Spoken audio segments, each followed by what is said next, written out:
নিজেকে সময় করে ধন্যবাদ জানিয়েছো কখনো?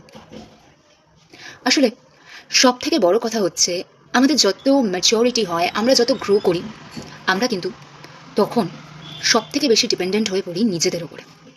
তুমি যদি জানতে চাও তোমার বেস্ট ফ্রেন্ডকে, আমি বলবো তুমি নিজে। মনে করো সেই দিনগুলোর কথা, সেই রাতগুলোর কথা, যখন তুমি দিনের পর দিন, রাতের পর রাত একা ছিলে, নিজের সাথে ছিলে। তোমার সাথে কেউ ছিল না, জাস্ট কেউ না।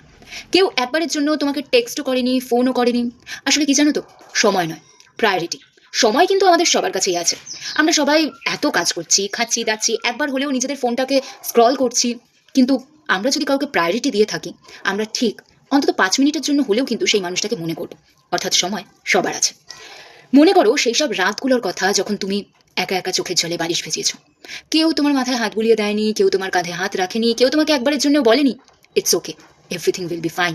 আবার পরের দিন সকালবেলা উঠে চোখের জল মুছে রাতে না ঘুমোতে পারার জন্য ডার্ক সার্কেলগুলোকে সুন্দর করে মেকআপের তলায় হাইট করে কাজে বেরিয়েছো। সবার সামনে হাসি মুখে থেকেছো। তখন কিন্তু তোমার সাথে ছিল একমাত্র তুমি। Yes, you are the person.